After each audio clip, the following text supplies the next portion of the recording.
Good evening. Welcome back to Mind of a Musician. So, this week I dug up two more bands. One's from Wichita and one's not, but they're going to be playing in Wichita in just a couple weeks. So I thought, hey, why not take a look at their music? And it turns out it's very interesting. So, let's dive in. The first band I'm going to show you this week is called Rise Again from Wichita. And they sound kind of like Flyleaf, actually. The song we're going to take a look at today is called Wanting. I asked the band what the song was about, and they said, there's no crazy metaphors here, it's pretty cut and dry. This song is about dating someone who's putting up a facade, and eventually that facade begins to break down and you see who the person really is. When I was younger on first dates, I used to kind of play around and make up stuff, like tell people I was a stork baby or that I graduated from space camp. But somehow I feel like what they're talking about here is much more serious, which I've been through that too, and it's not fun. When you're dating somebody and they're trying to say all the right things and make you like them, and you find out later that's not who they really are, that's pretty hard. So this song sounds to me like it's a song about betrayal. So let's take a listen to this song. It's called Wanting by Rise Again.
right, I hope you enjoyed the song Wanting by Rise Again.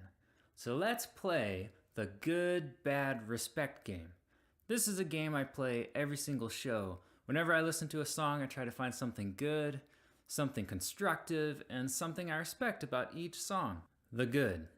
I found this song to be really powerful. There's a lot of emotion here, and the vocal performance is extremely impressive if you ask me. Really powerful voice. The bad.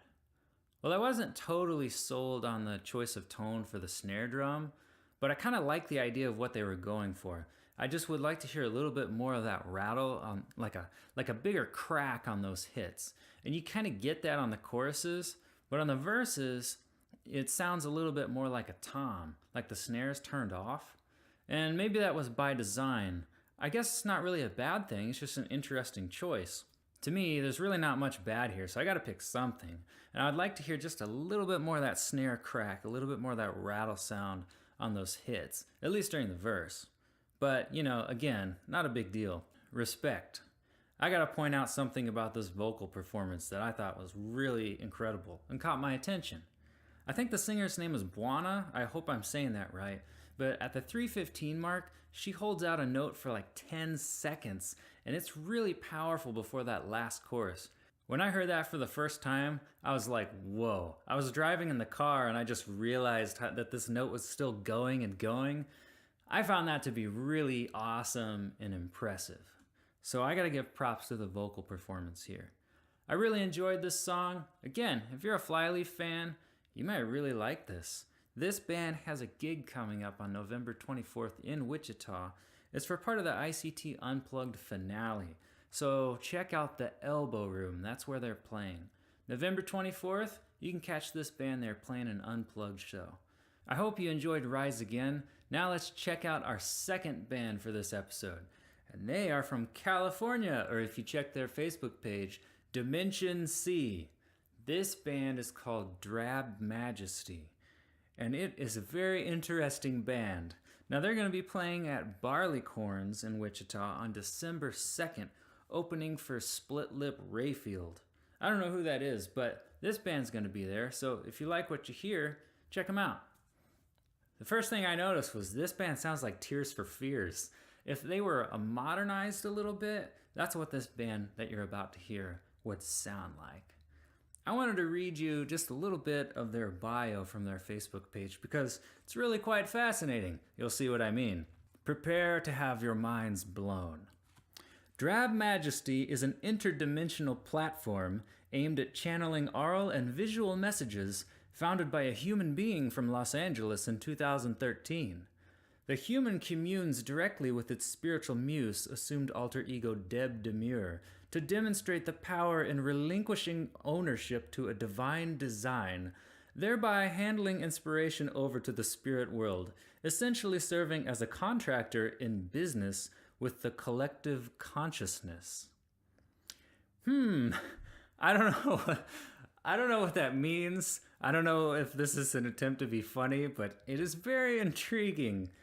The song we're going to take a look at is called Oak Wood. And I kind of had to joke around a little bit in this first part because the song is really quite serious. So to balance out the show, I had to share a little bit of that UFO stuff. But this song, Oak Wood, it's a really serious song.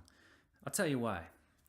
In 2016, there was a crisis in California at this facility, a warehouse called Ghost Ship. Now, this warehouse had been converted into an artist community, so a bunch of people lived there, I think, and they had shows there, and somehow it caught on fire. Well, a bunch of people died in that tragedy, in the fire, and one of the people who died was another artist on this band's record label. It was a girl in her young 20s. She burned alive, and they were trying to grapple with the existence of a god. How does a god allow this to happen if he's good? The band explains what this song is about, and they say the lyrics grapple with the existence of a god in a time of such utter sadness, hopelessness, and confusion. I feel for him. That would be really difficult to go through. Somebody you know dies in a fire like this, and at such a young age, it would be very difficult. So that's what they're wrestling with philosophically and emotionally as they write this song. So, let's listen to the song and then let's talk about it. This is the song Oak Wood by Drab Majesty.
Alright, I hope you enjoyed Oak Wood by Drab Majesty. So let's talk about the song real quick. Now when this song started, like I said, it's kind of got that Tears for Fears vibe. It's a little bit introspective, but it seemed a little bit upbeat. I didn't realize it was about anything so serious until I read the lyrics and then looked for information on the song. At first, I just thought it was a fun dance song or something. But it's really pretty serious. There are no easy answers in a situation like this. These are big, tough questions, and I really feel for anybody who's going through something like this. Let's talk philosophy for a second, just for kicks. I don't want to pour salt in anybody's wounds, so if you're going through something like that, maybe you want to skip forward like 2 minutes or so, because it really doesn't help a whole lot to talk about this stuff when you're suffering like that. All right, so here's a tough question. Why might God allow something like this to happen? Why does he allow such terrible suffering? Wouldn't a God that was good make this all go away or not let this stuff happen? There have been a couple times in my life where I've had to wrestle with this question. So I'm a podcast addict, right? I'm a podcaster, so of course I'm addicted to podcasts too. And I was listening to podcasts one day, and they were talking about C.S. Lewis. I don't know if you know who he is or not, but he served in World War I, and after he saw all these atrocities, that paired with some issues with his dad, he decided God must not exist because he wouldn't allow people to do this kind of stuff to each other. It's just awful. Then he went to college. He met J.R. Tolkien, the guy who wrote Lord of the Rings, and they were in this philosophy club. Now, as they're discussing philosophy, C.S. Lewis says, I could make a better world than God did with some dust because I would never make a world with this kind of suffering. But as he thought about that a little bit more, he started thinking, well, what kind of world would I make? What would I want in this world? So ask yourself right now, if you could design a world, what would you want in it? What kind of qualities? And he thought of some. He thought love, compassion, gentleness, courage, generosity. These are all things that we really value as society. He thought, surely I can just make a world where just this stuff exists and bad stuff doesn't. Then he thought about it some more, and he came up with something that is just pure mind-bending, and it is this. He realized, wait a second, if I want to make a world that has generosity, then somebody's got to be in poverty. Somebody's got to not have something for charity to even exist, right? And if I want courage in this world, then there has to be danger. All these things that I want to see in the world, if I were making it, compassion, love, selflessness, I'm not sure that it's possible for them to exist without something bad that I don't want in the world.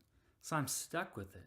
So if I'm God, I don't know if I have a choice but to make anything but the world we're in. And that's interesting. So I think if I have the choice between living in a world where I don't have choice and I'm a mindless robot, or living in a world that's got both good and bad, I think I choose that world because that's the one that love is a possibility in. It's a tough decision to make. It's not easy. I think it's fascinating to think about, but not if you're in the middle of suffering. Then it just hurts. The band said something really interesting in the lyrics of this song. They say in the chorus, we revile in denial. Every time you try and show us, we won't accept what we can glean now from a bad dream. What are they saying? I think they're saying that in the moment, when you're suffering, the pain is so great that even if there was something positive that we could take from it, if something positive was at work, we wouldn't be able to see it because we're hurting. And I think that's true. Knowing that stuff I just told you, it doesn't make the pain any easier to go through. The only thing it does is give you hope that it's going to mean something someday. All this pain that we go through here that doesn't make any sense, it'll mean something someday. So if you know somebody who's going through suffering, just be there for them. Please don't go give them all these things that I just told you. It's just stuff to think about. When they're hurting, just be there for them. So that was a pretty heavy podcast, heavier than usual. So I hope you're not all depressed now and stuff. But let's play the good, bad, respect game with this song. The good. Well, it reminded me of college when I discovered Tears for Fears. I know I'm really late to the party, but I just really enjoyed that vibe. There's something deep here for me to contemplate, but there's also this kind of fun, enjoyable dance music feel and atmosphere, and I like that a lot. The bad. I'll tell you what, this might be because of the style, like the dance genre, but I couldn't hear the lyrics that well on the chorus sometimes. They were buried by all the synth and stuff like that. And again, I'm probably supposed to be focusing on that driving bass beat, and this is probably something you're supposed to be dancing to on the dance floor. So maybe it's by design. Do you really want to mourn and think about depressing stuff at the dance club? Probably not. So it makes sense that the vocals would be set a little bit back in the mix. Respect. I'm going to say toting the line between quirky and serious. That's really a special talent. I mean, when you're working with synthesizers and video game sounds, sometimes it could come off a little bit cheesy, but they're still able to weave these two things together. Fun dance music and deep philosophical lyrics. So I think that's a success as a writer. If you're able to do that and combine those two things, then I think that is a victory. I would encourage you to think about the philosophy of suffering if you haven't contemplated that before, because everybody is going to get hit by it sometime in life, and it can come as a surprise, complete shock. So it helps to kind of prepare in advance and think through that. It's not going to make the suffering easy, but it could help. So I would encourage you to follow that a little further. I'd be really curious to see what you think about it. Well, next week we're going to take a trip to Indianapolis. That's my hometown, and check out a couple bands there that I think you'll really like. So prepare yourself for a trip to Indy, and we will see you next week. See ya!